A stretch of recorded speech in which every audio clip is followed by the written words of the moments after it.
दोस्तों, अगर हम उम्र की बात करें तो आफ्टर बर्थ यानी पैदाइश के बाद हमारे उम्र का काउंटडाउन शुरू हो जाता है और हमारी उम्र के अकाउंट से सेकंड, मिनट, घंटा, दिन, महीने, साल धीरे धीरे कम होने लगते हैं। साथ ही साथ बढ़ती उम्र में बहुत सारी चेंजेस हमारी बॉडी में देखने को मिलने लगते हैं, जैसे स्टेमिना की कमी, कुछ करते करते जल्दी थक जाना। बढ़ती उम्र में काम करने की जो ताकत होती है और चीज़ों को प्रोसेस करने का जो तरीका होता है वो काफ़ी ज़्यादा बदल जाता है और बहुत सारी चीज़ें जो हम नई उम्र में बड़े आराम से खा लिया करते थे, डाइजेस्ट कर लिया करते थे, बिना किसी नुकसान के, बिना किसी परेशानी के, लेकिन 50-55 की उम्र को पार करने के बाद इन्हें खाने से कई बार पूरा का पूरा डाइजेस्टिव सिस्टम डिस्टर्ब हो जाता है और कई बार घातक बीमारियां भी पैदा हो जाती हैं।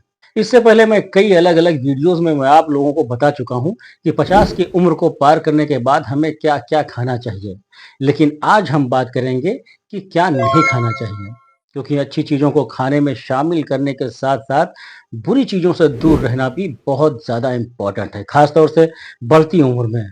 तो आज हम बात करेंगे उन 5 चीज़ों के बारे में जो कि आपको 50 साल के बाद नहीं खानी चाहिए, क्योंकि ये आपकी हेल्थ को बहुत ही बुरी तरीके से इफ़ेक्ट कर सकती हैं। तो चलिए बिना किसी देरी के शुरू करते हैं और जानते हैं इन सभी फूड्स के बारे में, इन सभी चीज़ों के बारे में पूरी डिटेल से।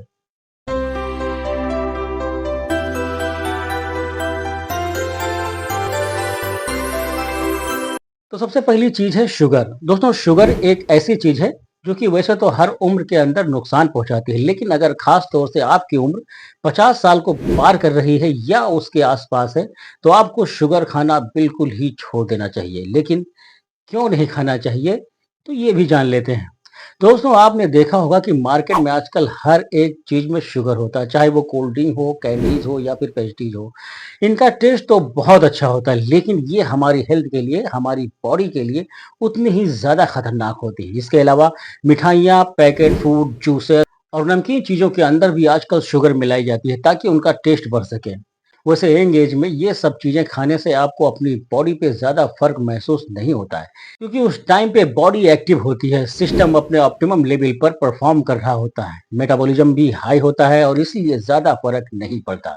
लेकिन जैसे जैसे हम 50 साल की उम्र को क्रॉस करते हैं, हमारा मेटाबॉलिज्म स्लो हो जाता है, बॉडी कमजोर होने लगती है और इस एज में अगर हम ज्यादा शुगर को कंज्यूम करते हैं तो ये डायरेक्टली हमारे वेट पर असर डालती है, वजन बढ़ाती है और साथ ही साथ इंसुलिन रेजिस्टेंस और टाइप 2 डायबिटीज का रिस्क भी बढ़ जाता है। साइंटिफिक स्टडीज बताती हैं कि हाई शुगर इंटेक से हमारी बॉडी में क्रॉनिक इन्फ्लामेशन हो सकता है, जो कि हार्ट डिजीज और दूसरी एज रिलेटेड हेल्थ इश्यूज को ट्रिगर कर सकता है। तो ये हमारे लिए जरूरी हो जाता है कि हम शुगर और शुगर से बनी चीजों को अपनी डाइट से बिल्कुल ही कट कर दें या फिर जितना ज्यादा हो सके उतना ज्यादा इसको अवॉइड करें।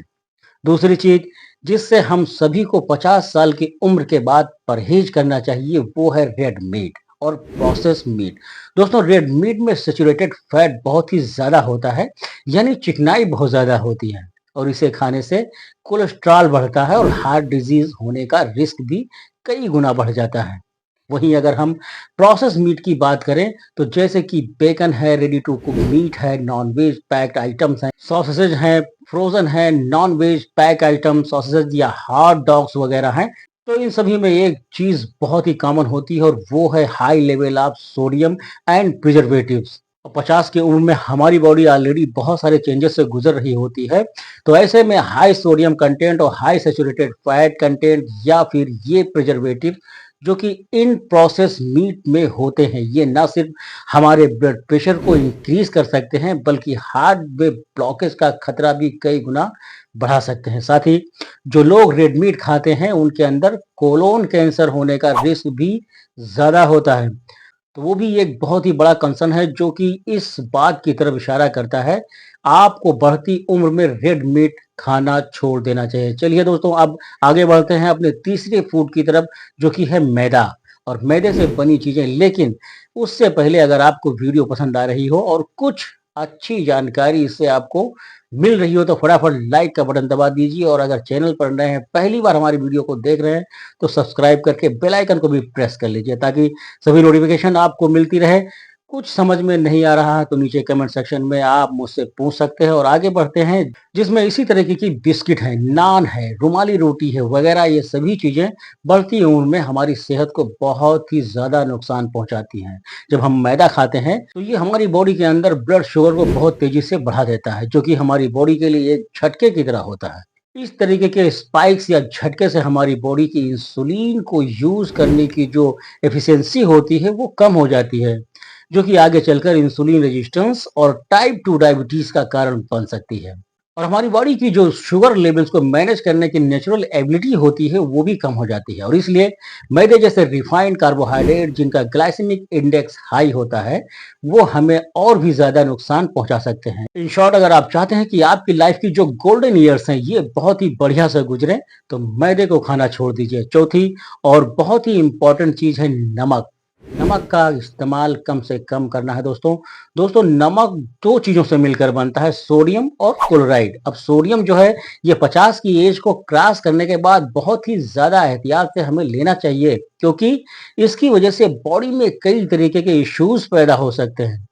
खाने में ज्यादा नमक खाने से या ऐसी चीजें खाने से जिसमें हाई अमाउंट ऑफ सॉल्ट होता है, अगर इनका ज्यादा हम कंज्यूम करते हैं, जैसे कि मान लीजिए फास्ट फूड है, प्रोसेस स्नैक है, चिप्स है, नमकीन वगैरह है, तो इससे हमारी बॉडी में सोडियम की मात्रा बढ़ जाती है। हाई सोडियम इंटेक का सीधा सीधा कनेक्शन होता है हाई ब्लड प्रेशर से, जो कि कार्डियोवैस्कुलर डिजीज यानी दिल की बीमारियों के लिए एक मेजर रिस्क फैक्टर है। और जैसे जैसे हमारी एज बढ़ती है वैसे वैसे हमारा हार्ट और हमारी किडनीज जो है वो पहले से ज्यादा सेंसिटिव हो जाती है, और इसलिए हाई सोडियम वाले फूड्स का इस्तेमाल हमारे लिए और भी ज्यादा नुकसानदेह हो सकता है। साइंटिफिकली, जब हमारी बॉडी में सोडियम ज्यादा होता है तो ये एक्स्ट्रा फ्लूइड को रिटेन करता है, जिससे कि हमारा ब्लड वॉल्यूम बढ़ जाता है और इससे हमारे हार्ट को ज्यादा मेहनत करनी पड़ती है। इससे ज्यादा वॉल्यूम को पंप करने के लिए, जो कि लॉन्ग टर्म्स में हार्मफुल साबित हो सकता है। और इसलिए इट इज हाईली रिकमेंडेड, जो लोग 50 एज के हैं या इसके आसपास हैं उन्हें अपनी डेली सोडियम इंटेक को लिमिट में रखना चाहिए। एक हेल्दी पर्सन को एक दिन में 1 टीस्पून से ज्यादा टेबल साल्ट यानी नमक नहीं खाना चाहिए। और अगर आपको ऑलरेडी हाई ब्लड प्रेशर की समस्या है या फिर आपके अंदर कोई फैमिली हिस्ट्री है ब्लड प्रेशर की या हार्ट डिजीज की, तो ऐसे में तो ये क्वांटिटी और भी ज्यादा कम होनी चाहिए। और ये जो क्वांटिटी है ये सिर्फ वही नहीं है जो आप अपनी सब्जियों में डालकर खाते हैं, अपने खाने में डाल के खाते हैं या सलाद में छिड़क कर खा रहे हैं। ये क्वांटिटी पूरे दिन की क्वांटिटी है, जो चाहे आप कोई रेडीमेड चीज खा रहे हैं उसके अंदर है या जो चीज आप बना रहे हैं उसके अंदर है, सब मिलाकर ये क्वांटिटी सिर्फ 1 चम्मच है। अगर आपको ऑलरेडी ब्लड प्रेशर है तो आधा चम्मच से कम होनी चाहिए। लास्टली, बहुत ज्यादा तली हुई चीजों से भी आपको बचना चाहिए। डीप फ्राइड फूड्स, खासतौर से ऐसे फूड जो कि बाजार में मिलते हैं और ऐसे तेल में फ्राई किए जाते हैं जो कि कई बार गर्म करके वही तेल यूज किया जाता है। तो इस तरीके के अनहेल्दी फूड जो होते हैं इनके अंदर बहुत सारे बुरे फैट्स होते हैं, ट्रांस फैट होते हैं, और कुछ बहुत ही नुकसानदेह केमिकल्स भी पैदा हो जाते हैं, जो कि हमारी सेहत को कई तरीके से नुकसान पहुंचा सकते हैं और कई बार तो कैंसर तक का रिस्क भी बढ़ा देते हैं।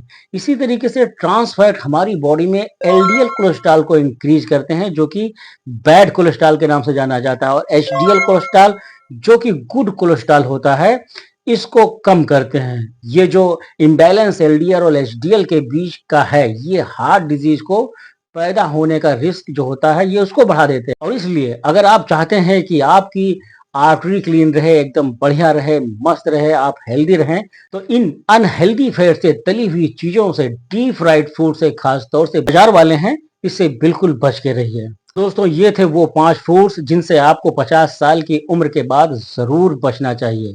तो दोस्तों, आज की ये वीडियो में बस इतना ही। अगर ये वीडियो आपको पसंद आई हो तो लाइक कीजिए, चैनल पर नए हो तो चैनल को सब्सक्राइब कीजिए, और मन में कोई शंका है तो नीचे कमेंट करके मुझसे आप पूछ सकते हैं। और मैं आपसे विदा लेता हूँ इस वादे के साथ कि फिर मिलूंगा किसी और वीडियो में किसी अच्छे से टॉपिक के साथ, एक नई जानकारी के साथ। तब तक अपना बहुत ख्याल रखिए, हंसते रहिए, मुस्कुराते रहिए और देखते रहिए आपका अपना YouTube channel health and life.